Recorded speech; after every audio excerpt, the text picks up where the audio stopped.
ప్రియ దేవుని సంగమా బిడ్డలారా, 40 రోజుల సమాధానాలలో ఈరోజు ప్రారంభంలోకి మనం ప్రవేశించున్నాం. సంఘస్థులు సభ్యులందరూ గమనించుకొని త్వరగా సిద్ధపడి దేవుని సన్నిధికి రావాల్సిందిగా కోరి ప్రార్థిస్తున్నాం. ప్రార్థన చేసుకుందాం. కృపాస సంపూర్ణ మా రక్షక యేసయ్య, మీ పాదాలు పైకి స్తుతులు స్తోత్రాలు తండ్రి. గడిచిన నిరంతరం నుంచి ఈ దినం వరకు కాచి కాపాడి మీ రెక్కలలో భద్రపరిచినందుకు కూడా మీకే వేలాది స్తుతులు స్తోత్రాలు. మరి 40 రోజుల శిరస్సు ధ్యానాలు మాకు ఎంతో అవసరమైన సమయం తండ్రి. మీరు పడిన శిరస్సు మరణ వేదనను గుర్తు చేసుకొని మా జీవితాలు మార్చుకోవడానికి ఇచ్చిన అవకాశము ఈ 40 రోజుల శ్రమకాల ధ్యానం ద్వారా మమ్మల్ని రక్షణ మార్గంలో నడిపించడానికి సిద్ధపరిచిన గొప్ప రోజులు తండ్రి. కాబట్టి ఈరోజు 16 రోజుల్లోకి నడిపిస్తుండగా మీ దివ్యమైన వాక్కుల చేత మా హృదయాలు నింపబడి వాక్యానుసారమైన జీవిత విధానాలలో మా జీవితాలు మార్చుకునే గొప్ప విధానం ద్వారా ఈ 40 రోజుల సంఘకాల ధ్యానాన్ని ఇదిగో తండ్రి ఆయన మా కొరకే ఇచ్చిన గొప్ప సమయంగా ఉండగా ఎవరు అశ్రద్ధ నిర్లక్ష్యం చేయకుండా ప్రతి మోకాలు మీ పాసంలో మోకరిల్లి మీ నామానికి మహిమ ఘనత ప్రభావాలు కలిగించే బిడ్డలుగా ప్రతి ఒక్కరిని నడిపించమని, ఈ ఆరాధనతో మీరే తోడుగా నడిపించమని నీ కుమారుడు మా పైన యేసుక్రీస్తు ద్వారా వేడుకుంటున్నాము తండ్రి.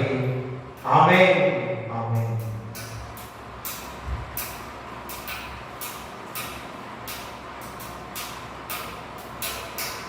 ఆంధ్ర క్రైస్తవ కీర్తన గురించి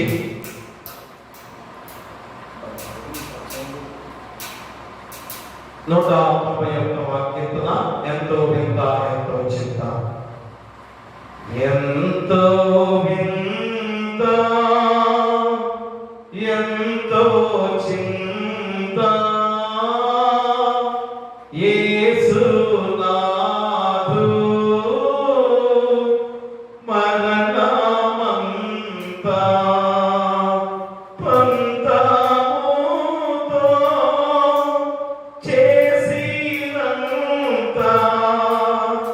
సొంత ప్రజలు స్వామినంత, ఎంతో వింత ఎంతో చింత, యేసునాథు మరణమంతా పట్టి కట్టి నెట్టి కోటి తిత్తిరేసు నాదు దకట అట్టి శ్రమణ నొంది పలుక దాయేసు స్వామి నాడు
దయ్యం వేటి కాలు సేతులు లాలో చీలల్ కదిలోలంతా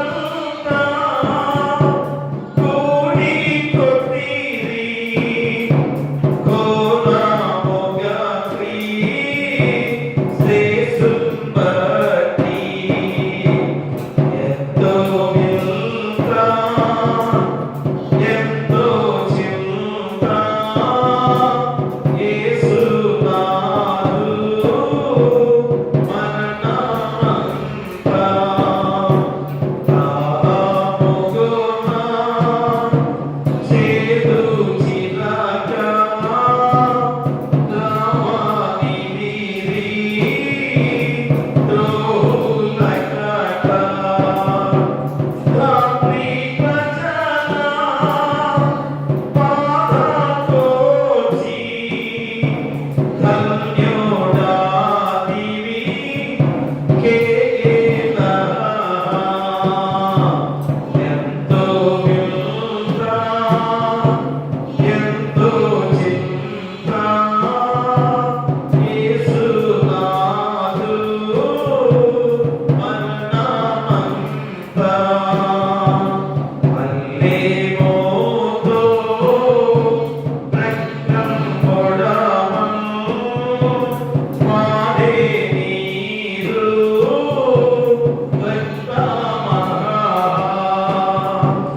ఏవై పాలే యేసు రక్త మెల్ల ప్రజల కెలమి నొసగు ఎంతో వింత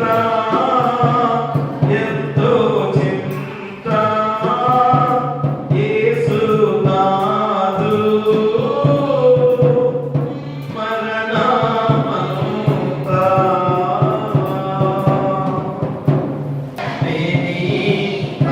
పరికిల్చితివా జగతిని పరికిల్చితివా మాకాడంగే వారియంతమో మాకాడంగే వారియంతమో సిలువ చింత చేరిన నాడు కలుషములను కడిగేవు.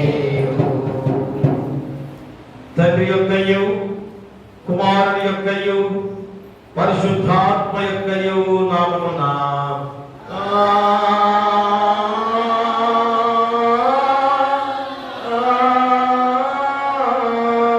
ఆమేన్.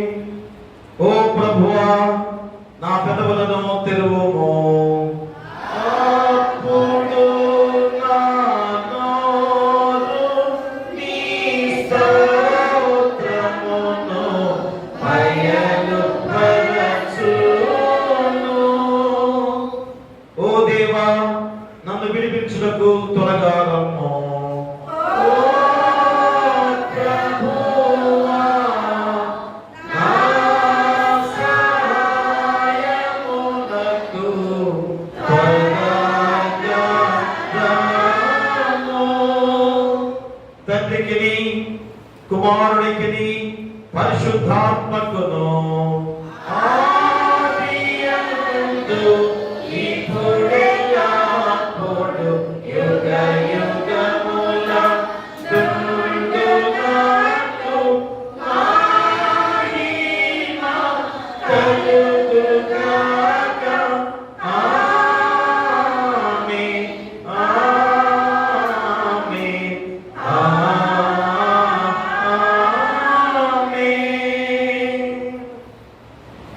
ఉత్తరపక్షుతాలుగా 97వ సంకీర్తన ఉత్తరపక్షుతాలుగా 97వ సంకీర్తన మరి చదవటానికి మన మధ్యలో శ్రీమతి మేడిన భాగ్యం గారు వచ్చి ఉత్తరపక్షుతాలుగా 97వ సంకీర్తన చదవవలసిందిగా కోరి ప్రార్థిస్తున్నాం.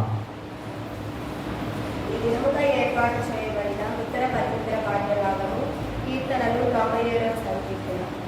యెహోవా రాజ్యం చేయుచున్నాడు, భూలోకము ఆనందించునుగాక, ద్వీపములన్నీ సంతోషించునుగాక. మేఘాంధకారములు ఆయన చుట్టూ ఉండును, నీతి న్యాయములు ఆయన సింహాసనములకు ఆధారం. అగ్ని ఆయనకు ముందు నడుచుచున్నది, అది చుట్టూనున్న ఆయన శత్రువులను కాల్చివేయుచున్నది. ఆయన మెరుపులు లోకమును ప్రకాశింపచేయుచున్నవి, భూమి దాన్ని చూచి కల్పించుచున్నది. యెహోవా సన్నిధిని, సర్వలోకనాథుని సన్నిధిని పర్వతములు మైనము వలె కలుగుచున్నవి. ఆకాశము ఆయన నీతిని తెలియచేయుచున్నది, సమస్త జనములకు ఆయన మహిమ కనబడుచున్నది. వ్యర్థ విగ్రహములను బట్టి అతిశయపడుచు చెక్కిన ప్రతిమలను పూజించు వారందరూ సిగ్గుపడుదురు. సకల దేవతలు ఆయనకు నమస్కారం చేయును. యెహోవా సీయోను నివాసులు ఆ సంగతి విని నీ న్యాయ విధులను బట్టి సంతోషించుచున్నారు, యూదా కుమార్తెలు ఆనందించుచున్నారు. ఏలయనగా యెహోవా భూలోకమంతటికి పైగా నీవు మహోన్నతుడవై ఉన్నావు. సమస్త దేవతలకు పైగా నీవు అత్యధికమైన ఔన్నత్యము పొంది ఉన్నావు. యెహోవాను ప్రేమించు వారారా, చెడుతనమును అసహించుకొనుడి. తన భక్తుల ప్రాణమును ఆయన కాపాడుచున్నాడు, భక్తిహీనుల చేతుల నుండి ఆయన వారిని విడిపించును. నీతిమంతుల కొరకు వెలుగును, యథార్థ హృదయుల కొరకు ఆనందమును విత్తబడి ఉన్నది. అందరం కలిసి నీతిమంతులారా యెహోవా యందు సంతోషించుడి, ఆయన పరిశుద్ధ నామమును బట్టి ఆయన కృతజ్ఞతాస్తుతులు చెల్లించుడి.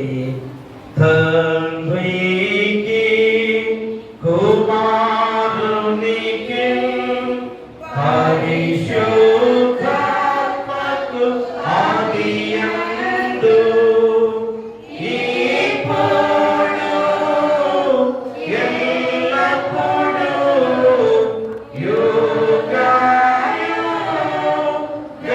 యుగయుగములందు ఉండునట్లు మహిమ కలుగును గాక.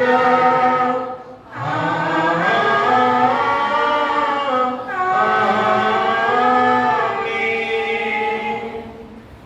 ఈ 45 రోజుల సభకాల ధ్యానంలో 16 రోజులకి ప్రవేశించుండగా మరి ప్రత్యేకమైన లేఖన భాగాలుగా పరిశుద్ధులైన యోహాను రాసిన సువార్త 4వ అధ్యాయము 1 నుంచి 6 వచనాలు కుమారి వాసిపండ్ల ధరణి చదవలసిందిగా కోరి ప్రార్థిస్తున్నాం.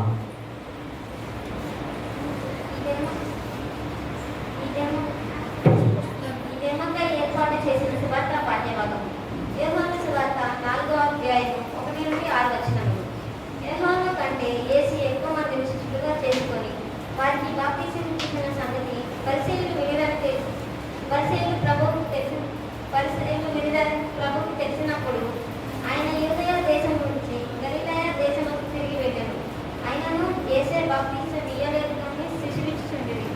ఆయన సమరయ మార్గమును వెళ్ళవలసి వచ్చింది కనుక యాకోబు తన కుమారునికి యేసునికి ఇచ్చిన భూమి దగ్గరున్న సమరయలోని సుకారను ఒక ఊరికి వచ్చాను. అక్కడ యాకోబు బావి ఉంటారు కనుక యేసు ప్రయాణము వలన అలసిన రీతిని ఆ బావి దగ్గర కూర్చుండేది. అప్పటికి ఇంచుమించు 12 గంటలు ఆయన పర్యంతం. ఓ ప్రభువా మమ్మను కనికరింపము.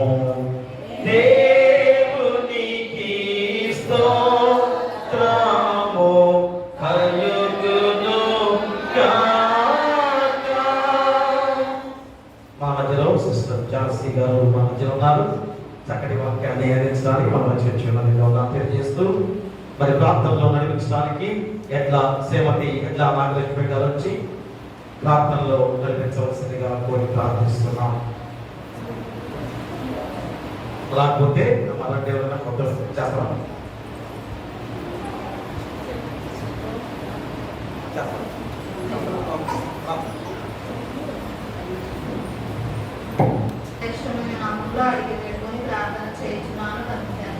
ఆమేన్.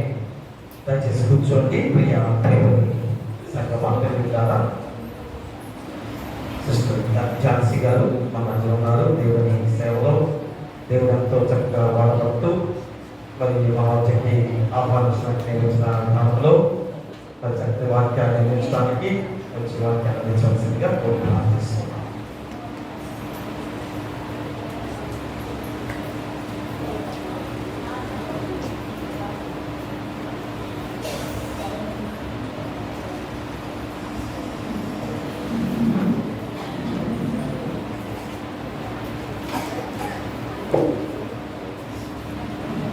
ముందుగా దేవాది దేవునికి వందనములు, స్తుతులు, స్తోత్రాలు తెలియజేస్తా ఉన్నాము. అలాగే ఇంటర్నేషనల్గా ఈ అవకాశం కల్పించినటువంటి పాస్టర్ గారికి, అలాగే సంఘములకు, సంఘ పెద్దలందరికీ కూడా ప్రత్యేకమైన ధన్యవాదాలు తెలియజేస్తా ఉన్నామండి. అందరూ బాగున్నారండి. దేవుడి కృపలో మీరందరూ బాగుండాలని కోరుకుంటూ ఈరోజు ధ్యానాంశాన్ని మనం ధ్యానం చేసుకుందాము.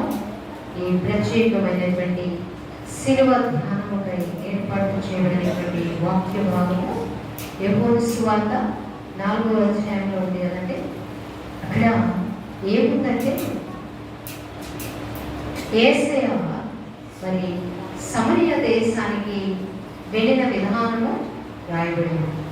మీకు మరి పాంప్లెట్లో తక్కువ ప్లేస్ ఉండడం వల్ల అసలు మన టాపిక్ గురించి రిఫరెన్స్ ఇవ్వలేదు. అయితే నేను అడిగి తెలుసుకోవడం జరిగింది. మన టాపిక్ ఏంటంటే మన్నా కదా. మన్నా ఇంకా పరలోకపు ఆహారం.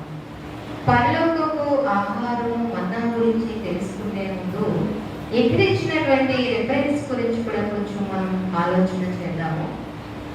ఆయన మనకు ఎలాగైతే పరలోకము మన్నా ఆహారమై ఉన్నారో అలాగే జీవజల ఊటగా జీవజలాలను ఇచ్చేటువంటి దేవుడుగా కూడా మనకి అక్కడ కనపడుతుంది.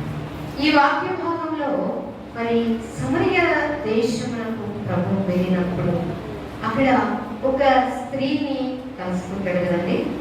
ఎవరామె? సమరయ స్త్రీ. ఆ స్త్రీ చూడండి, గమనించదగ్గ విషయం ఏంటంటే బావి దగ్గరికి ఉదయం పూట వస్తారు, లేకపోతే సాయంకాలం పూట వస్తారు.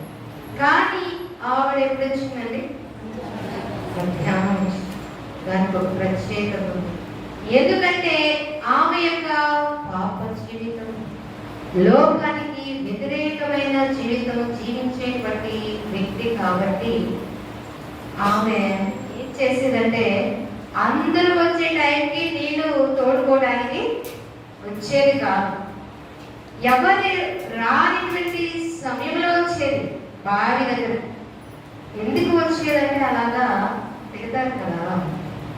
లోకం ఒక తీరునుంటే ఆమె జీవితం వేరే తీరున వెళ్ళిపోతా ఉంది. ఏంటంటే ఆమె ఒక వృత్తి చేస్తా ఉంది. ఏంటది? వ్యభిచార వృత్తి చేస్తుంది. 5 భర్తలు ఆమెకి ఉన్నారు. ఆ పాప జీవితం, ఆ భయంకరమైన రోగ జీవితాన్ని ఎవరు కూడా ప్రశ్నించకుండా ఎప్పుడు వచ్చేదంట? మధ్యాహ్నం పూట వచ్చేది. మధ్యాహ్నం పూట ఆమె రావడానికి కారణం ఏంటంటే ఇదే. అందరూ ప్రశ్నిస్తారేమో, ఎందుకు ఇలా ఉన్నావని సూటిపోటి మాటలతో బాధ పెడతారేమో అని ఏం చేసిందంటే ఆవిడ మధ్యాహ్నం సమయంలో వచ్చి నీళ్లు తోడుకొని. ఇక్కడ చూడండి, ఆమె ప్రభు యొద్దకు రాలే, ప్రభువే ఆమె యొద్దకు వెళ్ళాడు. నశించిపోయేదాన్ని వెలికి రక్షించడానికే యేసయ్య ఈ లోకానికి వచ్చాడు.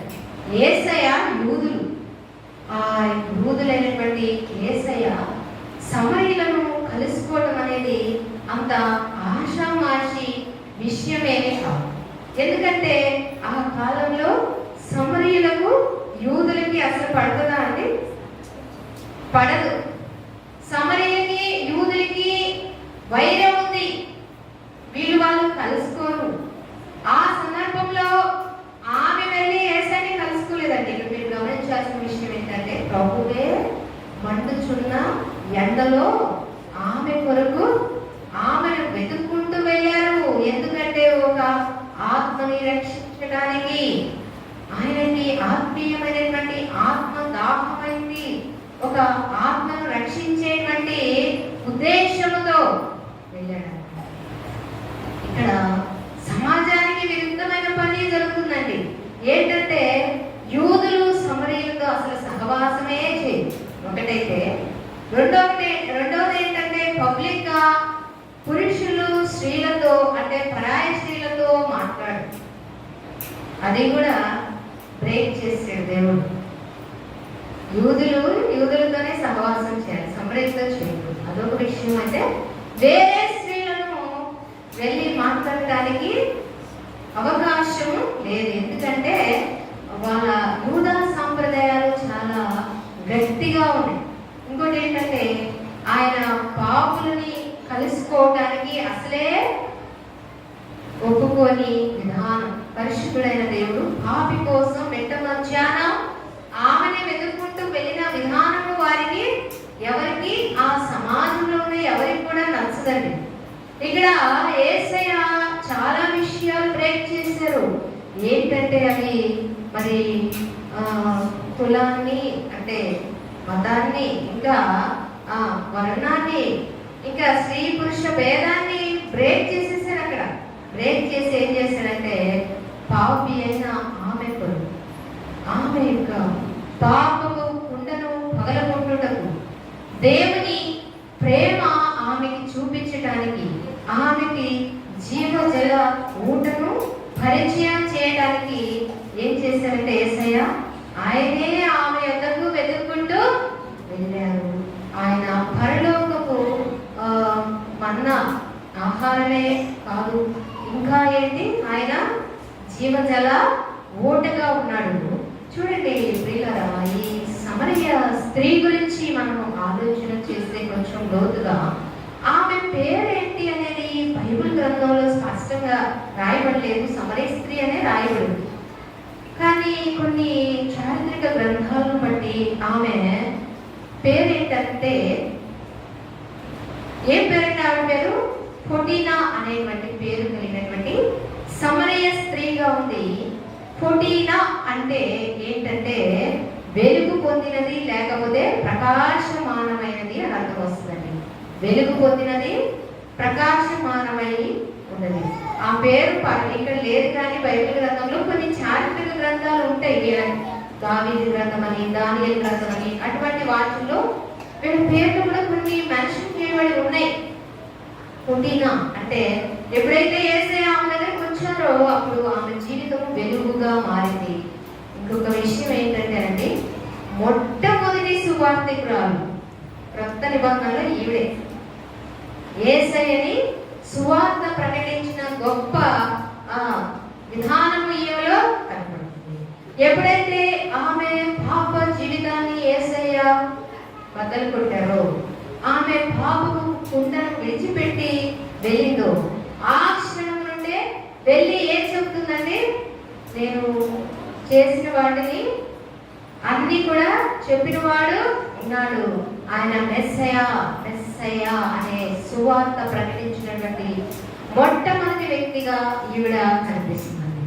ఈవిడ తర్వాత ఈవిడికి సుమారుగా 5 సహోదరులు ఉన్నారు. ఇంకా 2 కొడుకులు ఉన్నారంట. వీళ్ళందరితో కలిసి ఏం చేసేదంటే ఈవిడ మారిపోయిన తర్వాత మారిన వెంటనే సువార్త స్టార్ట్ చేసింది. నేను వెళ్ళానే అక్కడికి మెస్సయ్య వచ్చాడు, ఆయన యూదులు మనతో మాట్లాడారు కదా, నేను చేసిన పాపాలన్నీ నాతోటి కుండ బదలు కొట్టినట్టు కంటికి చూసినట్లుగా చెప్పేశాడు అని మొదటి రోజు నుండి ఆవిడ సువార్త యేసయ్య కొరకు చేస్తాం. ఇంకా ఆయన జీవజల ఊట ఆమెలో పెట్టడం అనేది మనం చూస్తాం. అదొక నశించిపోయే ఆత్మ, ఆ ఆత్మ కొరకు వెళ్ళడం, తర్వాత ఆవిడ మారిపోవడం, ఎంతో సువార్తను ప్రకటించడం, యేసయ్య కొరకు సజీవ సాక్షిగా, రక్త సాక్షిగా చనిపోయిందంట ఆవిడ. ఎలాగంటే మరి ఆవిడకి ఆ బావి వద్ద ఆమె పేరు మీద ఒక చర్చ్ కూడా కట్టారు. మీకు తెలుసు, ఈ ఫొటీనా అనేటువంటి పేరు మీద ఒక దేవాలయం, అంటే ఈమెని ఆత్మ సంబంధిగా పరలోకవాసిగా తర్వాత చూశారు. ఎందుకంటే ఎప్పుడైతే మారిందో, పాపం చేయడం వదిలేసిందో, అప్పటి నుండి దేవునికి సేవ చేయడం ఏమిడ మొదలు పెట్టింది. కాబట్టి తర్వాత ఎన్నో మరి గొప్ప కార్యాలు చేస్తూ తన కుటుంబ సభ్యులతో ఎంతో సువార్త ప్రకటిస్తూ ఎన్నో ప్రాంతాలకు వెళ్ళినటువంటి స్త్రీగా ఏమో ఉంది. ఇంకా ఈమె మరణం ఏంటంటే నీరు చక్రవర్తి కాలంలో ఈమెని ఏ బావి వద్దైతే యేసయ్య కలుసుకున్నారో ఆ బావి వద్ద కాదు కానీ అటువంటి నీళ్ళ లేని బావిలో వేసి చంపేసి. ఎందుకంటే నీరో చక్రవర్తి సువార్త చేసే వాళ్ళందరినీ అలాగే మొదట్లో చంపేసేవాడు. ఎందుకంటే మరి వాళ్ళ రాజ్యం పోయి యేసయ్య ప్రేమ రాజ్యం స్థాపించే వాళ్ళు ఎక్కువైపోయారని పౌలులు కావచ్చు, పేతులు కావచ్చు, వీళ్ళందరినీ కూడా హతసాక్షుల్ని చేసిన విధానం అనేది మనం చూడవచ్చు. కాబట్టి దేవుని యొక్క కృప అనేది ఎవరి పట్లైనా ఒకే విధానంలో ఉంటుందని, ఎంత ఘోర పాపినైనా క్షమిస్తాడని ఈ చదువుకోబడినటువంటి యోహాను సువార్త 4వ అధ్యాయం 1 నుండి మరి చివరి భాగం దాకా కూడా జీవజలాన్ని ఆయన ఇచ్చాడు. అది మరి మీకు ఎందుకు రాసిచ్చారో నాకు తెలియదు, రిలేటెడ్ గా లేదు దీనికి. మీరు రాసిచ్చారు కాబట్టి దాని గురించి కూడా కొంచెం వివరించడం జరిగింది. అసలు మన టాపిక్ ఏంటంటే పరలోకపు ఆహారం, మన్నా.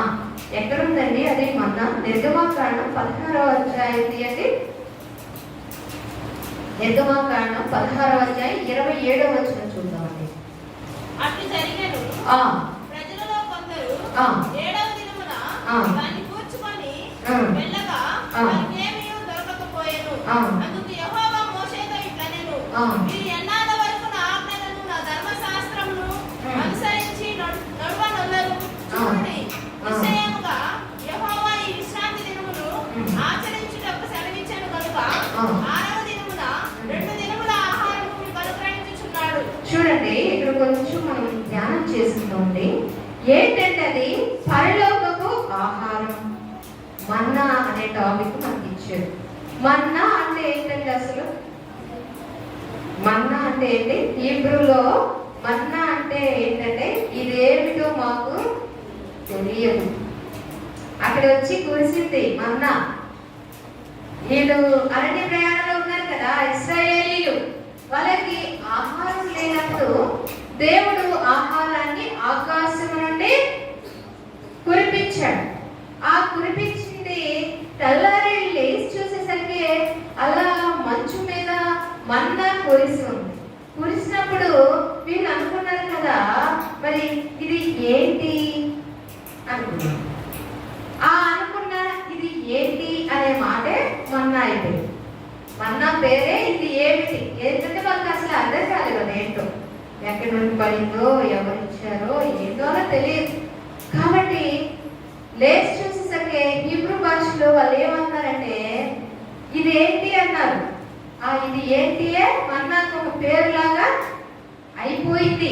ప్రత్యేకంగా దానికి అర్థం ఇంకేమీ లేదు. ఎందుకంటే ఆ పదమే వీళ్ళు పిలుస్తున్నారు. ఇదేంటి ఇదేంటి అంటేనే తింటున్నారు 40 సంవత్సరాలు కూడా. అలాగే తినే విధానం మనము చూస్తాం అన్నమాట. అయితే పిల్లల ఈ యొక్క మన్నా ఎలా ఉండేదంటే కొత్తిమీర గింజలు ఉంటాయి కదండి, కొత్తిమీర గింజలంతా తెల్లగా ఉండేదట. మన్నా ఎలా ఉంటుందో చెప్తున్నాను నేను. దాని యొక్క ఆకారము అది ఎలా ఉంటుందో చెబుతున్నాను. కొత్తిమీర గింజ వలె తెల్లగా ఉంటుంది. రుచికి ఏమో తేనెతో చేసిన అప్పడాల్లాగా ఉంటుంది. పిండి వంట ఉంటుంది కదా, అంటే స్వీట్ గా ఉంటుంది. పిండి వంటలు చేసుకుంటాం కదా, అలా పడింది. ఇంకొక ముఖ్యమైనటువంటి విషయం ఏంటంటేనండి, మన్నా అనేది డైరెక్ట్ గా భూమి మీద కురిసింది కదా. దేవుడి యొక్క ప్రణాళిక ఎంత గొప్పదంటేనండి, ఫస్ట్ ఏం కురిసేదంటే ఇశ్రాయేలు ముందుకు వచ్చి మంచు కురిసేది. అర్థమవుతుందా? మంచు కురిసిన తర్వాత దాని మీద మన్నా కురిసేది. ఎందుకు కురిసేది చెప్పండి? వంట అయిపోతుందేమో, తినటానికి ఉపయోగకరంగా లేకుండా అది పాడైపోతుందేమో అని దేవుడి యొక్క ఉన్నతమైన ప్రణాళికలు తన బిడ్డల పట్ల చూడండి ఎంత గొప్ప. ఫస్ట్ మంచు కురిసేది, ఆ మంచు మీద మన్నా వచ్చేది. ఆ మన్నా ఎలా ఉండేదంటే కొత్తిమీర గింజలు, మీకు మరి ఐడియా ఉంటే మార్కెట్లో చూడండి, కొత్తిమీర గింజలు అంత తెల్లగా ఉండేదంట. ఇంకా అది ఎలా ఉండేది, తేనెలో ముంచిన అప్పడాలు. ఇప్పుడు మీరు చదివితేనండి, చదవండి. ఇశ్రాయేలీయులు ఆ, మన్నాను పేరు పెట్టి, ఆ, తెల్లని కొత్తిమీర గింజల వలె ఉండెను. ఉమ్, దాని రుచి తేనెతో కలిపిన ఉమ్, అప్పపు వలె ఉండెను. ఆ. ఇవన్నీ నేను సొంతంగా చెప్పట్లేదు, బైబిల్లో ఉన్నది. అర్థమవుతుందా? కొత్తిమీర గింజల్లా ఉండేది మన్నా తెల్లగా, ఇంకా తేనెతో కలిపిన, ఆ తేనెతో చేయబడిన. వీళ్ళు ఏం చేస్తారంటే, మనకి దేవుడు తెలివిచ్చాడు కదండి, మన్నాలు తినేవాళ్ళు కాదు వీళ్ళు. మనకలాగే రోకళ్ళు అవన్నీ ఉంటాయి వీళ్ళకి, తిరగళ్ళు, రోకళ్ళు అన్నీ ఉంటాయి. ఆటలో పోసి అది దంచుకొని ఎలా తినేవాళ్ళు అంటే చక్కగా వాళ్ళకి ఇష్టమైన విధానంలో తయారు చేసుకొని, ఎందుకంటే మనిషికి దేవుడు తెలివిచ్చాడు కదా. ఇది ఎలా ఎంత ఉంటుందంటే సుమారుగా మన్నా అనేది ఒక కొలత ఇచ్చాడు. కింద వచనాలు ఓమేరు అంట, ఓమేరు అంత అంటే ఒక చిన్నపిల్లోడికైనా పెద్దోడికైనా పెద్ద వయసు వాళ్ళకైనా ఒక ఓమేరు అంత సరిపోయేంత. ఓమేరు అంటే ఎంతో మనకు తెలియదు కదా. ఓమేరు అంటే ఎంత కొలత అంటే 2.2 లీటర్ల కొలత. ఇప్పుడు అది పడగానే ఏరుకోవడానికి వెళ్ళేవారు, అది తీసుకోవడానికి. ఎక్కువ మంది ఎక్కువ తీసుకున్నా, తక్కువ తీసుకున్నా, వయసు పెద్దోళ్ళు తీసుకున్నా, తక్కువ వాళ్ళు తీసుకున్నా, ఇంటికి వెళ్ళి చూసేసరికట వాళ్ళకి సరిపోయేంతే. హల్లెలూయా. చూడండి, లూథరన్స్ లో హల్లెలూయా అని అలవాటు లేదు కదా, నాకు వచ్చేసి. సరే, పోయిన వారం నేను ఒక మాట చెప్పాను, ఎవరి గురించి, నర్సులను ఉదాహరించి. దయచేసి ఇక్కడ ఎవరైనా నర్సులు ఉంటే దయచేసి మీరు ఎవరైనా హట్ అయ్యి ఉంటే ఆ ఓడి క్షమించాల్సిందిగా కోరుతున్నాను. అందరి వృత్తి అనేది ఎవరికి వాళ్ళకి గౌరవప్రదమే. డాక్టర్ ఏం చేస్తారు అసలు? డాక్టర్ పై చూస్తారు అంతే. చేయాల్సినంత నర్సులే చేయాలి కదా. పేషెంట్కి సేవ ఎంత గొప్పదో వాళ్ళ పరిచర్య, వృత్తిని కాదు కానీ మనిషిలోని వ్యక్తిత్వాన్ని జ్ఞాపకం చేసుకోవడం జరిగింది. ఏ వృత్తిలో ఉన్నవారైనా మంచి వాళ్ళు ఉంటారు, చెడ్డవాళ్ళు కూడా. అందరూ చెడ్డవాళ్ళని కాదు, అందరూ మంచి వాళ్ళని. నర్సులో చెడ్డవాళ్ళు ఉంటారు, డాక్టర్స్ చెడ్డవాళ్ళు ఉంటారు, నర్సులో ఎంతో గొప్ప సేవ చేసిన వారు ఉంటారు. నాకు పోయినసారి ఒక అమ్మాయి మరి వచ్చిందో లేదు, చిన్న స్లిప్ ఇచ్చింది, పాపం హట్ అయినట్టుంది. దయచేసి అందుకే చెప్తున్నా, అపాలజైజ్ చెప్తున్నాను, ఏమనుకోకండి. వృత్తిని ఎవరు విమర్శించరు దయచేసి. మనిషి స్వభావం అంతే, అంతవరకే కానీ మంచివారు ఉంటారు, చెడ్డవారు ఉంటారు. ఏ వృత్తి అయినా ఎవరికైనా చేసే వారికి అది గౌరవం. ఎందుకంటే మనకి ఎంతోమంది మిషనరీస్ నర్స్ వాళ్ళు ఉన్నారు, ఫారెన్ నుండి వచ్చి పెళ్ళిళ్ళు చేసుకోకుండా ఎంత గొప్ప పరిస్థితి చేశారండి. కాబట్టి అని మీరు అర్థం చేసుకోవాలి. ఎవరు నాకు తెలియదు కానీ ముందే చెప్తున్నాను. ఎంతవరకు వచ్చిందండి? దాని ఆకారం ఎలా ఉండేదంటే కొత్తిమీర గింజంత తెల్లగా, ఇంకా తేనెతో ముంచిన అప్పడం లాగా. ఎక్కడ పడేది? మంచు మీద పడి, అది తినడానికి యోగ్యంగా, మురికి అవ్వకుండా, మట్టి అంటకుండా అది ఎక్కడ పడేదట. ఇంకొక ప్రత్యేకమైన విషయం ఏంటంటేనండి, యెహోషువ చేత ప్రత్యక్షపు మందస్సంలో పెట్టించమని అడిగాడు మోషేతో. కింద మీరు చదువుకుంటారంటే అక్కడ 24 మోషేకు ఆజ్ఞాపించినప్పుడు సాక్షిపు మందసం ఎదుట అహరోను దాన్ని పెట్టెను. చూడండి అమ్మా, అహరోను చేత ఈ యొక్క మన్నాని ప్రత్యక్షపు గుడారంలో పెట్టించాడు దేవుడు. ఎందుకు పెట్టించాడంటే మీ పూర్వీకులైన ఇశ్రాయేలీయులకు, ఐగుప్తీయులకు ఫుడ్ లేనప్పుడు, తిండి లేనప్పుడు ఆకాశం నుండి డైరెక్ట్ గా దేవుడు ఆహారాన్ని ఇచ్చాడు అనే దానికి రీతిగా మీ పిల్లలు తినాలి, పిల్లలు మర్చిపోకుండా ఉండడానికి ఏం చేయమని చెప్పాడు? మన్నాని ప్రత్యక్షపు గుడారంలో ఒక ఓమెను అంటే ఎంత చెప్పాను? 2.2 లీటర్లంతా ఓమెను కొలిసి ఒక బంగారు పాత్రలో పెట్టమని చెప్పాడు. ఈ మన్నా అంటే ఏంటి అసలు? ఎక్కడుంది మన్నా? దేవదూతల ఆహారం తెలుసా మీకు? మన్నా అనేది దేవదూతలు తిన్నారు. కీర్తనల గ్రంథం చూద్దామండి. 78వ కీర్తన చదవండి. కీర్తనల గ్రంథం 78వ కీర్తన 24-25 వచ్చిన. ఆయన వారి మీద మన్నాను కురిపించాడు. ఆకాశ ధాన్యము వారికి అనుగ్రహించాడు. దేవదూతల ఆహారం నన్ను భుజించాడు. చూడండి, ఆ ఇశ్రాయేలీయులు ఎవరి ఆహారాన్ని భుజించారంటే దేవదూతల ఆహారాన్ని భుజించారు. అంటే వీళ్ళకి వచ్చిన ఆహారం ఏంటి? రోజు పరలోకంలో దేవదూతలు తినే ఆహారము వీళ్ళకి ఇచ్చాడట దేవుడు మన్నాగా. అటువంటి మన్నాని వాళ్ళు తిన్నారు అనేటువంటి ఉద్దేశం. ఇంకా తర్వాత చూడండి, మనకి మొదటి రాజుల గ్రంథం 8-9 అలాగే ఈ సందర్భాల్లో ఈ మన్నాని మందసంలో కూడా పెట్టమంటారు. మందసంలో దేవుడు ఎన్ని వస్తువులు పెట్టమన్నారండి? 3 వస్తువులు పెట్టమన్నాడా?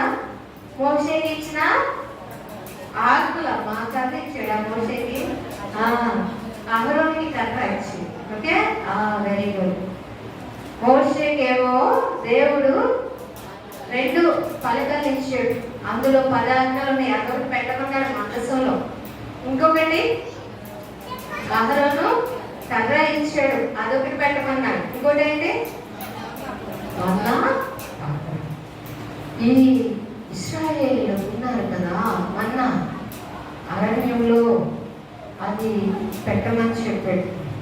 ఇంకొక విషయం ఏంటంటే ఇది ఎప్పుడు దాకా కురిసిందంటే ఈ మన్నా అనేది కనాను దేశంలో కనాను ధాన్యం తినేదాకా దేవుడు ఈ ఆహారాన్ని వీళ్ళకి ఇస్తానే ఉన్నాడు.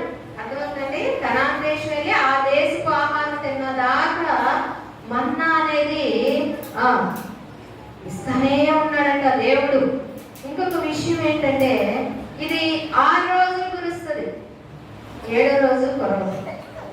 ఎందుకంటే 7వ రోజు పాత నిబంధన గ్రంథం ప్రకారం విశ్రాంతి దినం.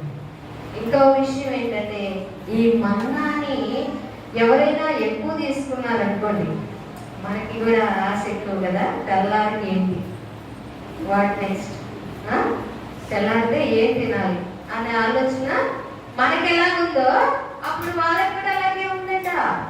అలా ఉన్నప్పుడు వాళ్ళు ఏం చేశారంటే కొంతమంది మళ్ళీ వాళ్ళు దాచి పెట్టేసుకున్నారు. కొంచెం తెల్లారికి ఏంటి, రేపు తెల్లారితే ఇది వస్తుందో లేదో, ఫుడ్ లేకపోతే చచ్చిపోతామేమో అనే భయంతో ఏం చేశారంటే కొంచెం ఆహారాన్ని దాచిపెట్టుకుంటే తెల్లారేసరికి అది ఏమైందండి? పురుగులు వచ్చేసింది. అవునా? మరి అయితే విశ్రాంతి దినాన ఆహారం రావట్లేదు కదా, మరి ఆ రోజుకి ఎట్లా?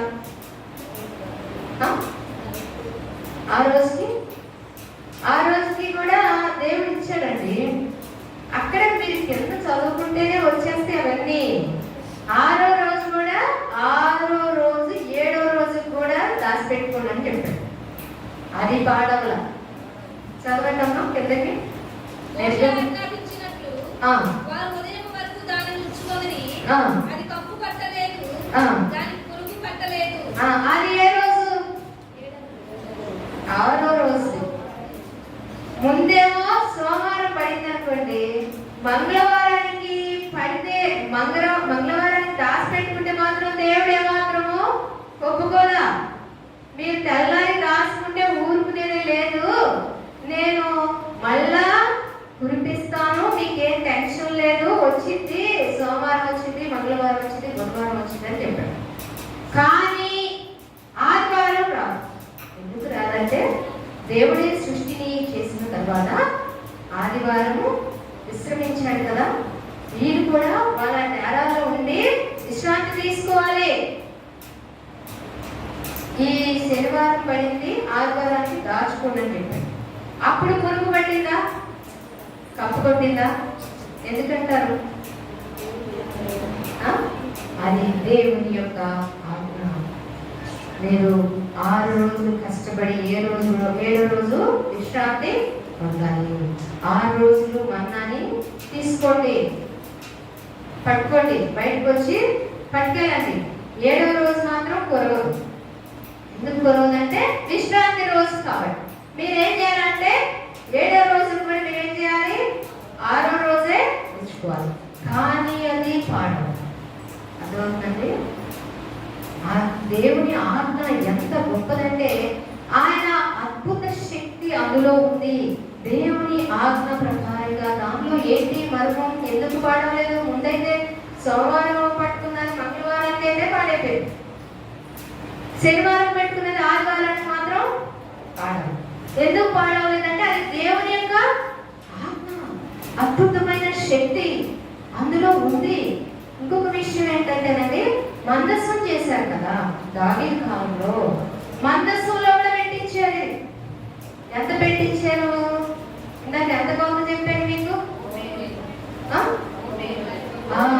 2.2 లీటర్స్ మందస్సంలో కూడా పెట్టమన్నాడు. మందస్సంలో కొన్ని వందల సంవత్సరాలు. ఎంత అద్భుతం అంటే ఈ మన్నా పాత్ర, బంగారు పాత్రలో మన్నాను పెట్టమని మోషేకి చెప్పాడు. దావీదు కాలంలో ఇవన్నీ పెట్టించి ఆ కాలంలోనే పెట్టారు మందస్సంలో. మరి మోషేకి కదా చెప్పాడు మందసం తయారు చేయమని. అందులో అమృతాన్ని పెట్టమన్నాడు, మన్నాన్ని పెట్టమన్నాడు, పదార్థాలు పెట్టమని చెప్పాడు. పెట్టిన తర్వాత అండి దావీదు సొలొమోను కాలం వచ్చిన తర్వాత కూడా ఆ మన్నా చెడిపోలేదు. ఎందుకంటే దేవుని ఆత్మలు, దేవుని శక్తి, అద్భుతమైన శక్తి పనిచేస్తుంది కాబట్టి. బాధాకరమైన విషయం ఏంటంటే మొదటి రాజుల గ్రంథంలో ఎక్కడ ఉంటది, ఆ రాజులు కాలం వచ్చేసరికి యుద్ధాలు ఎక్కువ జరిగి అందులో ఏముండదు, మందసంలో మన్నా పాత్ర కనపడదు, అహరోను కర్ర లేదు, అందులో ఒక 10 ఆజ్ఞలే. సొలొమోను ఇలాంటి దేవాలయాన్ని తీసుకొస్తాడు కదా మందస్సాన్ని, అప్పటికి అందులో ఉందేంటి, ఒక 10 ఆజ్ఞలే ఉన్నాయంట. ఎందుకంటే అది ఏమైపోయిందో తర్వాత చరిత్రలో ఆధారాలు లేవు. ఇంకా ఏంటంటే ఈ యుద్ధాలు, రాజులు చేసిన యుద్ధాల వల్ల చాలా వరకు ఇది మరి అది ఏమైపోయింది అనేటువంటి విషయాన్ని రాయబడలేదు. కాబట్టి వీటి ద్వారా దేవుడు అంటే మంచి విషయాలు వారికి నేర్పించాడు. వీటి ద్వారా ఏమి నేర్పించాడంటే క్రమశిక్షణగా ఎలా ఉండాలో నేర్పించాడు. అంటే 6 రోజులు తీసుకుంటే దాన్ని 7వ రోజు మీరు విశ్రాంతిని ఆచరించండి అనేటువంటి క్రమశిక్షణ అనేది దేవుడు ఇశ్రాయేలు ప్రజలకి నేర్పించిన విధానము. ఇంకొకటి ఏంటంటే ఏ రోజుకి ఆ రోజే పట్టుకో, ఎందుకంటే తెల్లారి పట్టుకోవడానికి. దాని ద్వారా దేవుడు మనకి ఏం నేర్పిస్తున్నాడంటే ఏ రోజు ఆ రోజుకి మనము దేవుని పైన ఆధారపడి జీవించాలి. కానీ నిన్న ప్రార్థన చేసుకున్నాక ఇవాళ ప్రార్థన చేసుకోవాల్సిన అవసరం లేదని అనుకోకూడదు. ప్రతిరోజు దేవుడి మీద ఆధారపడడానికే వాళ్ళని ఏ రోజుకి ఆ రోజు కొత్తగా పట్టుకోండి, ఆ మన్నాన్ని తీసుకోండి, ఇళ్లలో పెట్టుకోమని చెప్పాడు. దీని ద్వారా దేవుడు వారికి ఏం నేర్పిస్తున్నాడంటే ఎప్పటికీ అంటే ప్రతిరోజు దేవుడి మీద ఆధారపడాలి. మనం ఏం చేయాలంటే ప్రతిరోజు ప్రార్థన చేసుకోవాలి. వారం ముందు ప్రార్థన చేసుకుంటేనో నిన్న ప్రార్థన చేసుకుంటేనో కుదరదు. మనకి దేవుడు చెప్తున్న విషయాలన్నీ మన ద్వారా ప్రతిరోజు దేవుడి మీద ఆధారపడాలని ఒక క్రమణ శిక్షణతో కూడిన జీవితాన్ని ఆయన నేర్పిస్తున్నాడు అనేటువంటి విషయాన్ని మనము గమనించాలి. అయితే యేసు ప్రభు వారు కొత్త నిబంధన గ్రంథంలో విషయం మాట్లాడారండి. ఏంటా మాట? నేనే మన్నాను, పరలోకపు ఆహారాన్ని అన్నాడా లేదా? అప్పుడు పాత నిబంధన గ్రంథంలోనే మంచు మీద మన్నా కురిసింది. కొత్త నిబంధనకు వచ్చేసరికి ఆయనే ఆహారం, ఆయనే మన్నా. యోహాను సువార్త 6వ అధ్యాయం చూడండి, 35వ వచనం నుండి 51వ వచనం వరకు ఉంటది మన్నా గురించి. ఆయన చెప్పిన మన్నా అందుకు యేసు వారితో ఇట్లనెను, జీవాహారము నేనే, నా యొద్దకు వచ్చువాడు ఏ మాత్రమును ఆకలి కొనడు, నా యందు విశ్వాసము ఉంచువాడు ఎప్పుడునూ తప్పికొనడు. మీరు నన్ను చూచి విశ్వసింపకై ఉన్నారని మీతో చెప్పి తిని, తండ్రి నాకు అనుగ్రహించు వారందరూ నా యొద్దకు వద్దురు. నా యొద్దకు వచ్చు వారిని నేనెంత మాత్రమును బయటికి త్రోసివేయను. నా ఇష్టమును నెరవేర్చుకొనుటకు నేను రాలేదు, నన్ను పంపిన వారి చిత్తము నెరవేర్చుటకే పరలోకము నుండి దిగి వచ్చి తిని, ఆయన నాకు అనుగ్రహించిన దాని అంతటిలో నేనేమీ పోగొట్టుకొనక అంత్య దినమున దాని లేపుటయే నన్ను పంపిన వారి చిత్తమై ఉన్నది. కుమారుని చూచి ఆయన యందు విశ్వాసముంచు ప్రతి వాడును నిత్య జీవము పొందుటయే నా తండ్రి చిత్తము. చాలండి. పరలోకపు మన్నా ఆహారము, పరలోకం నుండి దిగి వచ్చిన ఆహారము ఎవరు? క్రొత్త నిబంధన ప్రకారం అంటే యేసయ్య. ఆయన యందు విశ్వాసం ఉంచాలి. ఇంకొకటి ఏంటంటే ఆయన బల్లారాధన కార్యక్రమాన్ని చేశారు చివరి రోజు. అవునా?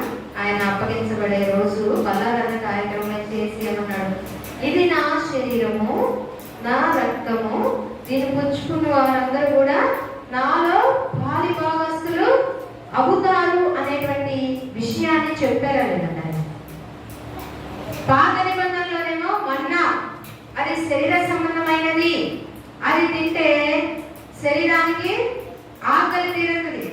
కానీ ఈ క్రొత్త నిబంధనలో ఉన్నటువంటి యేసయ్య అనేటువంటి ఆహారం, యేసయ్య అనేటువంటి మన్నాని మనము ప్రతి నెల బల్లారాధనలో భుజిస్తున్నాం లేదా? అది మనకి దేనికి సంబంధించిందండి? ఎందుకు తీసుకుంటున్నాం మనం బల్ల? తెలిసి తీసుకుంటున్నారా, తెలియకుండా తీసుకుంటున్నారండి? బల్ల గురించి తెలిసి అవగాహన తీసుకుంటున్నారా? మన పెద్దోళ్ళు పెట్టారు కాబట్టి తీసుకోవాలని తీసుకుంటున్నారండి. యేసయ్య మన్నా పరలోకపు ఆహారం, తండ్రి యొద్ద నుండి దిగి వచ్చిన జీవాహారము నేనే అన్నాడు కదా. అందుకనే మనందరము బల్ల తీసుకుంటున్నాము. ఆయన శరీరంలో భాగస్వాములం అవుతున్నాము. ఆయన రక్తమునకు సాదృశ్యం ఉన్న ద్రాక్ష రసాన్ని తీసుకుంటున్నాం. ఆనాడు పాత నిబంధన గ్రంథంలో వాళ్ళు శరీరానికి అవసరమైనటువంటి మన్నాను పరలోకం నుండి వస్తే భుజించారు.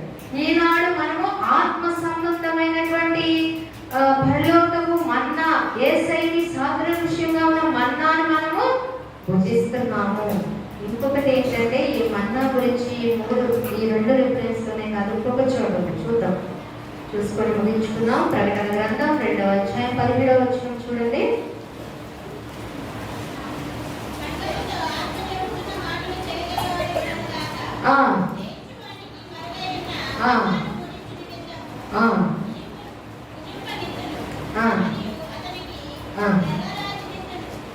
చాలండి. జయించు వానికి మరుగు చేయబడిన మన్నాను భుజింపనిత్తును. ప్రకటన గ్రంథం అంటే ఏంటండి? జరగబోయే విషయాలు. పాత నిబంధన అంతా జరిగిపోయింది, క్రొత్త నిబంధన కూడా దాదాపుగా చివరి స్టేజ్ లో ఉన్నాం మనం. అయితే ఇక్కడ ప్రకటన గ్రంథం అనేది ఇంకా జరగాల్సి ఉంది. ఫ్యూచర్ అది. ఫ్యూచర్ లో అంట యేసయ్య అంట మనకు మరుగు చేయబడిన మన్నాను భుజింపజేస్తాడంట. మరుగు చేయబడిన మన్నా అంటే ఏం లేదండి, ఏంటంటే అది పాత నిబంధన గ్రంథంలో మందస్సులో పెట్టారు కదా, ఒక బంగారు పాత్ర, దానిలో యొక్క మన్నాని 2.2 లీటర్ల మన్నాని పెట్టారు కదా, అదే మరుగు చేయబడిన మన్నా. ఆ మన్నానంట మనకి పూజింప చెయ్యబోతున్నాడు. ఎవరికండి? ఏం జయించిన వారికి. జయించిన వారికి మరుగు చేయబడిన మన్నాను భుజింపజేస్తాను అంటే అర్థం ఏంటంటే ఈ లోక సంబంధమైన సమస్యలను, కష్టాలను, బాధలను, సాధారణ తంత్రాలు, సాధారణ శక్తులని అన్నిటినీ జయించి నువ్వు ఆత్మ సంబంధిగా ఎదిగితే, దైవ సంబంధిగా ఎదిగితే అప్పుడు ఏం చేస్తాడండి ఆయన? పరలోకపు మరుగు చేయబడిన మన్నాను మనకి భుజింపజేస్తాడు. ఏంటి ఆ మన్నా అంటే? మరి యేసుక్రీస్తు వారే కదా. మనం ఇప్పుడు ప్రతి నెల తీసుకుంటుంది ఏంటంటే యేసుక్రీస్తు వారినే భుజిస్తున్నాము, ఆయన రక్తాన్ని తీసుకున్నట్లు లెక్క. ఎందుకంటే ఆయన చెప్పాడు కాబట్టి. అలా తీసుకుంటేనే నాలో పాత్రులు పరలోకానికి మీరు వస్తారు అని. చూడండి, మరి పాత నిబంధన గ్రంథం మన్నా అనేది మరి ఆ ఫుడ్ కొత్తిమీర గింజల్లా ఉండేది. అదైతే క్రొత్త నిబంధన గ్రంథంలో మన్నా ఎవరు? యేసయ్య అన్నాడు. మరి పాత నిబంధన గ్రంథంలో ఆకాశం నుండి కురిసింది మన్నా. క్రొత్త నిబంధన గ్రంథంలో పరలోకం నుండి ఒక దేహాన్ని ధరించుకొని ఆయనే మన్నాగా ఇక్కడికి వచ్చారు. అయితే పాత నిబంధన గ్రంథంలో ఉన్న మన్నా ఏమో శరీరానికి ఆహారాన్ని దేవిస్తే, క్రొత్త నిబంధనలో యేసయ్య అనే మన్నా ఆత్మకు దాహాన్ని తీర్చింది. ఆమె ఆత్మ రక్షించడం లేదా? సమరయ స్త్రీ ఆత్మ దాహాన్ని తీర్చాడు, మన్నాగా ఆమె యొద్దకు వచ్చాడు. మరి ఈ క్రొత్త నిబంధనకి సంబంధించినటువంటి మన్నాని మనం భుజిస్తే ఏం జరుగుతుందట? ఆత్మ సంబంధమైన బిడ్డలుగా మనం ఎదుగుతాం, పరలోకం మనకి వస్తుంది అనేటువంటి విషయాన్ని మనము గమనించాలి. ఇంకోటి ఏంటంటే పాత నిబంధన గ్రంథంలో ఉన్న మన్నా తిన్న వాళ్ళు చచ్చిపోయారు. కానీ క్రొత్త నిబంధన గ్రంథంలో యేసయ్య అనే మన్నాను తిన్నవారు నిత్య జీవము పొందేవారిగా ఉంటారు. నిత్య జీవం ఉంది. మన కళ్ళ తీసుకోవడం మనకి ఏముంది? అందుకే దాని గురించి మనం గ్రహించి తీసుకోవాలి. నిత్య రాజ్యమునకు వారసులై ఉండాలనే ఉద్దేశంతో మరి మన్నాను తీసుకునే వారంగా, ఆయన బల్లారాన్ని తీసుకునే వారంగా ఉండాలి మనం. అప్పుడు ఆయన ఆ మన్నాని ఎప్పుడు దాకా ఇచ్చాడండి? కనాను వచ్చేదాకా 40 సంవత్సరాలు. కానీ ఇప్పుడు మనకి ఎంతవరకు ఇస్తాడు ఆ మన్నా? మనం బతికినంత కాలం కదా. ఆ మన్నాకి ఈ మన్నాకి తేడా ఏంటంటే అది తిన్న వాళ్ళకి చావు ఉంది. ఆకాశం నుండి వచ్చినటువంటి మన్నా తిన్న వాళ్ళకి చావు ఉంది. కానీ ఇప్పుడు క్రొత్త నిబంధన ప్రకారం మనం తినే మన్నా, మరి యేసయ్యకి సాదృశ్యంగా ఉన్న మన్నాని పుచ్చుకునే వారికి ఆయన రక్తమును రొట్టెను మరి అవి పుచ్చుకునే ద్రాక్షారసం రొట్టెను పుచ్చుకునే వారికి ఏం లేదు? మరణము లేదు, నిత్య జీవము ఉంది. ఈ విషయము రాబోయే ఫ్యూచర్లో ప్రకటన గ్రంథంలో కూడా రాశాడు. మరుగు చేయబడిన మన్నా, మరుగు చేయబడిన మన్నా అంట శోధనలు జయించడం అని అంటాడు. ఎవరికి పడితే వాళ్ళకి కాదండి. బలం తీసుకున్న వాళ్ళందరూ వెళ్ళిపోతారా? పరలోకం బాప్తిసం తీసుకున్న వాళ్ళంతా వెళ్ళిపోతారా? వెళ్ళిపోరు.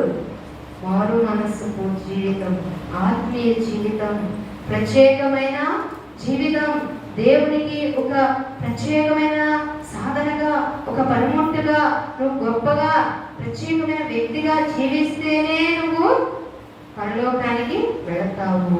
జయించిన వారికి మరుగు చేయబడిన మన్నా సిద్ధంగా ఉంది. ఏం జయించాలి?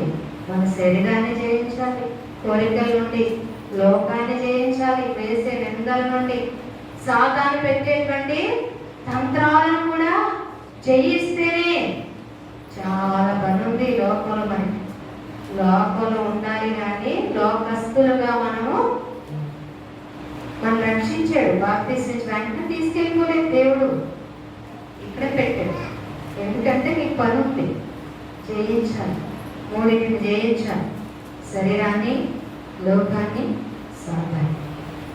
సాతాన్ని ఇంకా లోకాన్ని జయించడం తేలిక పని కాదండి. శరీరాన్ని జయించడం అనేది చాలా కష్టం. నీ శరీరాన్ని నువ్వు జయిస్తే మొత్తం జయించినట్టే. నువ్వు వద్దు అని నీ మనసు, ఆత్మీయుడు లోపల ఆత్మీయ పురుషుడు ఉన్నాడని పౌలు అంటాడు కదా, వద్దమ్మా చేయవాలని ఆయన అంటాడు. చేయాలి శరీరము అంటాడు. కాబట్టి ప్రియులారా, సాతాన్ని, లోకాన్ని జయించడం తేలికే కానీ నీ శరీరాన్ని జయించడం అనేది చాలా చాలా చాలా కష్టం.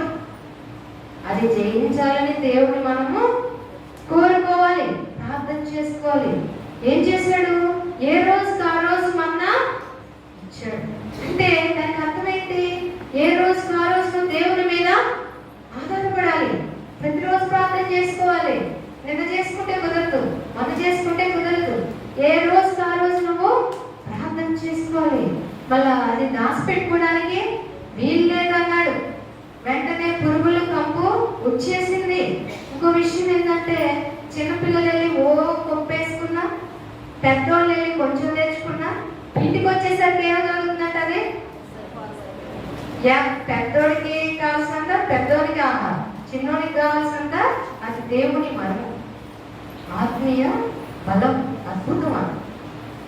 ఎంత తెచ్చుకున్నా, కుప్పలు తెచ్చుకున్నా, ఎంత తెచ్చుకున్నా సరిపోతుందంట. అందరికీ సరిపోతుంది. అది మధురమైనది మన్నా.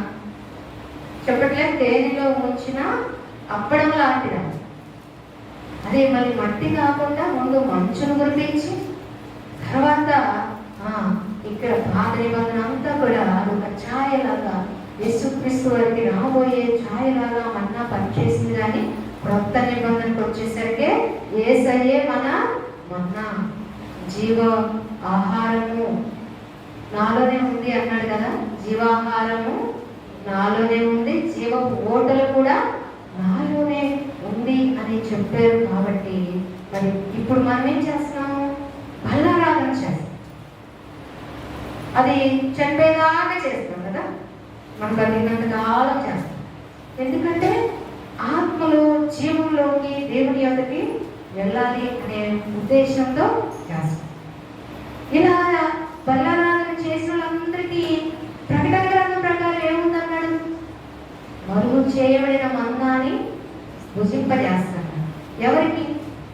జయించిన వాళ్ళకే. ఎవరికి పడితే వాళ్ళకి కాదమ్మా. మనము ట్రైన్ టికెట్ రిజర్వేషన్ చేసుకున్నట్టు, బస్ టికెట్ రిజర్వేషన్ చేసుకున్నట్టు కాదు. అది శోధనలు, ఇక్కడ వచ్చే శోధనలు, కష్టాలు, బాధలు, కన్నీరు, వేదన, సైతాను అన్నిటినీ జయించిన వారికి ఏముందంట? పరలోకపు మన్నాను భుజింప చేస్తాను అన్నాడు. మనకి ఇచ్చిన సమయం ఆసనమైంది కాబట్టి ఇంకా చెప్తే అలా వెళ్ళిపోతుంది. కాబట్టి ఒక గంట సేపు అయింది. పెద్ద తెల్లరాయి అన్నాడు, ఇంకా చాలా ఉంది. అవన్నీ నేను ప్రిపేర్ అయ్యా, బట్ టైం లేదు కాబట్టి మన్నాతో ముగించుకున్నాను. ఓకేనా? ఎందుకంటే ఒకసారి తెలవాలి కదా. పాపం నేను ఆల్రెడీ అలా చూస్తున్నాను ఒకరు ఎందుకంటే ఉండదు. పిల్లరా, మన్నా నుండి మనం నేర్చుకోవాల్సింది ఏంటంటే క్రమశిక్షణతో కూడిన జీవితం నేర్పిస్తున్నాను. దేవుని మీద ఆధారపడే జీవితం మనకి ఉండాలని నేర్పిస్తున్నాడు. ఇలా జీవించిన వారికి మరుగు చేయబడిన మన్నా దాచబడి ఉంది అనే విషయాన్ని దేవుడు స్పష్టంగా ఈ రాత్రి కాల సమయంలో మనతో మాట్లాడుతున్నారు. మరి మీ అందరికీ వందనాలండి. ఈ వాక్య ధ్యానాన్ని ఇంకా లోతుగా మీరు ఇళ్ళకి వెళ్ళిన తర్వాత ధ్యానం చేసుకున్నాము. ఇచ్చే రెఫరెన్స్ ధ్యానం చేసుకోండి. మరి పరిశుద్ధ మరి నేత్రాలతో వాక్యాన్ని చదివినప్పుడు దేవుడు అనేకమైన మర్మముల చేత మనతో దర్శిస్తాడు, చెబుతాడు. కాబట్టి మీరందరూ ఇంకా వాక్యంలో బలపడాలని కోరుకుంటూ ఇచ్చిన వాక్యాన్ని దేవుడు దీవించి ఆశీర్వదించుగాక. ఆమేన్. ఈ చక్కటి అవకాశం కల్పించిన పాస్టర్ గారికి ప్రత్యేకమైన ధన్యవాదాలండి. Thank you so much. ప్రభువునందు ప్రియమైన దేవుని సంగమ కనుక చక్కని వర్తమానం అందించినటువంటి సిస్టర్ ఝాన్సీ గారికి చేసిన పరిచర్యకు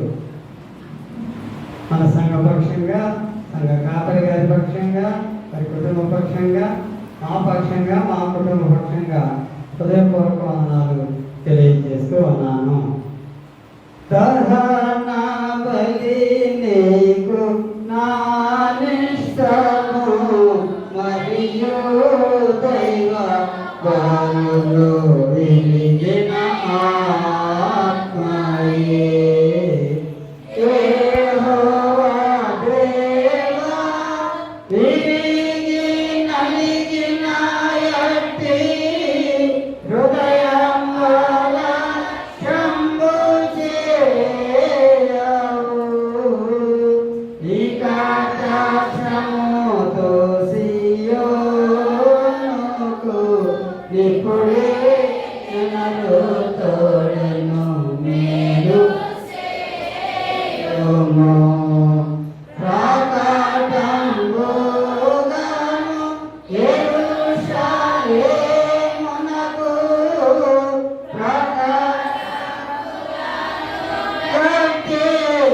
ప్రకటింపుము. అంతటా నీతి యుక్తములు బలులు యాగములు సర్వాంగ హోమము. ఎంతో ఇష్టము బలిపీఠము మీద ఎన్నో కోడెల కన్నులర్పింతురు. దహన బలి నీకు నా నిష్టము మరియు దైవ బలులు విరిగిన మాయే. ప్రార్థన. సర్వలోకమును సృష్టించి దాని నీతి న్యాయముల చేత పరిపాలన చేయుచున్న ఘనమైన యేసురాజా, మీ పరిశుద్ధ పాదపద్మములకు వందనములు స్తుతులు స్తోత్రములు చెల్లించుచున్నాము. ఒకటి కాలమంతా మీ చల్లని రెక్కల కింద కాపాడి ఈ రాత్రి కాల సమయంలో ప్రవేశపెట్టి మా ప్రభువా, మీరు సమరయ స్త్రీకి జీవజలపు ఓటలను ఇచ్చిన ప్రభువా మీకు వందనములు తండ్రి. అలాగే మా ప్రభు పరలోకపు మన్నాను గురించి మా ప్రభు తెలియజేసిన విధానాన్ని బట్టి మీకు వందనములు స్తుతులు స్తోత్రములు తండ్రి. జయించిన వారిని పరలోకపు మన్నాను భుజింపనిత్తని సెలవించిన ప్రభు మీకు వందనములు తండ్రి. ఏమేం జీవాహారం సెలవించిన ప్రభు మీకు వందనములు. వర్తమానం అందించేటువంటి మా ప్రభు సహోదరి ఝాన్సీ గారిని బట్టి మీకు వందనములు చెల్లిస్తూ ఉన్నాం. మా ప్రభు చేస్తున్న పరిచర్యను దీవించండి. మా ప్రభు మా దేవ దత్తపల్లి సేవకు సుశీంద్రరావు గారిని దీవించండి. ఇచ్చిన కుమారులను దీవించండి. వారు చేసిన ఉద్యోగాలను దీవించండి. రాకపోకలను తోడ్పాటును నడిపించి మీరే మహిమ పొందమని నేను వేడుకొనుచున్నాము. మా ప్రభు ఎత్తబడిన వాక్యం విడుదల హృదయాల్లో ఫలించలాగున పరిశుద్ధాత్మ నీరు కట్టి ఫలింపజేయండి. మా ప్రభు మీకు వందనములు స్తుతులు స్తోత్రములు తండ్రి. ఈ పాప లోకమైన నీకు నాకు కార్యక్రమాన ఈ జనతకు కుమారుని ద్వారా మేము జీవించి రక్షణ పొందినట్లు వారందరి కొరకు ఆయన ప్రేమతో ఇచ్చిన ప్రభువా మీకు వందనములు తండ్రి. ఆయన ద్వారా మేము నీతిగా ఉండటకు పాపమురిగిన ఆయన మా కొరకు పాపముగా చేసేందుకు మీకు వందనాలు చెల్లిస్తూ ఉన్నాం. మా ప్రభువా, మా పాపముల కొరకు గాయములు పొంది మా అపరాధముల కొరకు నన్ను నొలగొట్టబడితివి. మా క్షేమార్థమైన శిక్షణ మీద పడిను. నీవు పొందిన దెబ్బల చేత మాకు స్వస్థత కలుగుతున్నది అని చెప్పి సెలవించిన ప్రభువా మీకు వందనములు స్తుతులు స్తోత్రములు తండ్రి. సమయంలో మా ప్రభువా ఈ మండల కాల ధ్యానములో మా ప్రభువా మీ సన్నిధిని శిరసాంచిన సంఘమంతటిని బట్టి మీకు వందనాలు చెల్లిస్తూ ఉన్నాం. శిరసాంచిన బిడ్డలను ఒక్కొక్కరిని పేరు పేరు వలసిన ఆశీర్వదించండి. ఎవరికి ఎక్కడున్నదో మీకు భాషగా తెలుసు. ప్రతి వారి ఎక్కడన్నా మీ కృపా సమృద్ధిగా నుండి తీర్చమని నేను వేడుకుంటూ ఉన్నాం. మా ప్రభువా మా దేవ, మరి సమయంలో చోదరుల సంఘాన్ని బట్టి మేము సన్నిధికి వస్తూ ఉన్నాం. చిన్న బిడ్డలను దీవించండి, చదువుకున్న బిడ్డలను దీవించండి, యవనస్తులను దీవించండి, పరీక్షలు రాస్తున్న బిడ్డలను దీవించండి, 10th క్లాస్ పబ్లిక్ పరీక్షలకు సిద్ధపడుతున్న బిడ్డలను దీవించండి. మా ప్రభువా టెక్నికల్ కోర్సులకు సిద్ధపడుతున్న బిడ్డలను దీవించండి. మా ప్రభువా ఉద్యోగస్తులను, వ్యాపారస్తులను, డాక్టర్లను, నర్సులను, కంపౌండర్లను, ఆయాలను మా ప్రభు దీవించండి. మరి ఆటోల మీద, ట్యాక్సీల మీద, ట్రాక్టర్ల మీద డ్రైవర్లుగా విడుస్తున్న వారిని దీవించండి. మా ప్రభు, మా దేవ, ఆయా స్థలాల్లో జీవనోపాధి నిమిత్తం వెళుతున్న వారిని మీరు దీవించండి. ఎండలు మెండుగా ఉన్నాయి మా ప్రభు, పౌలు ఎండ దెబ్బైన రాత్రి నీళ్ళ దెబ్బైన తగలకుండా కాపాడే దేవుడు నేనని చెప్పి సెలవించిన ప్రభు, మీకు వందనములు, స్తుతులు, స్తోత్రములు తండ్రి. రైతులను, రైతు కూలీలను మీరు దీవించి ఆశీర్వదించండి మా ప్రభు, మీకు వందనములు తండ్రి. గర్భిణీలను దీవించండి, సుఖాన ప్రసాదాన్ని గ్రహించండి. విడుదలని నడిపించి మీరే మహిమ పొందమని నిన్ను వేడుకొనుచున్నాము. ఈ రాత్రి దినమేమతో మమ్మల్ని నింపి నడిపించి మీరే మహిమ, ఘనత, ప్రభావాలు పొందమని మా ప్రభావమైన కుమారుడైన యేసు క్రీస్తు ద్వారా నిన్ను వేడుకొని ప్రార్థన చేయుచున్నాము తండ్రి.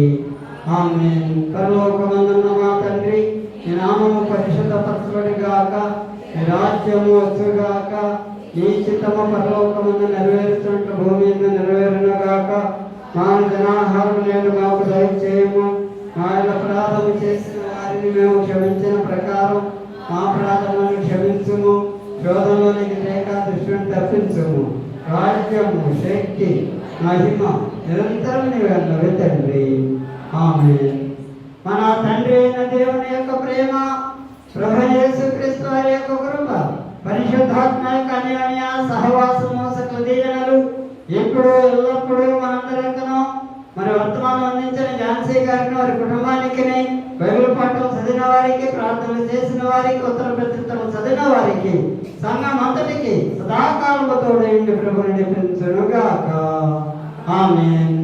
కట కట పాప సంకటముగా పుటకింత పడువ ధనుందినావా, ఎటువంటిది ప్రేమ, ఎటువంటిది శాంతమిటులవర్ణింతు స్వామి, ఎటువంటిది ప్రేమ, శాంతమిటులవర్ణింతు స్వామి, ఏ పాప నిరుగని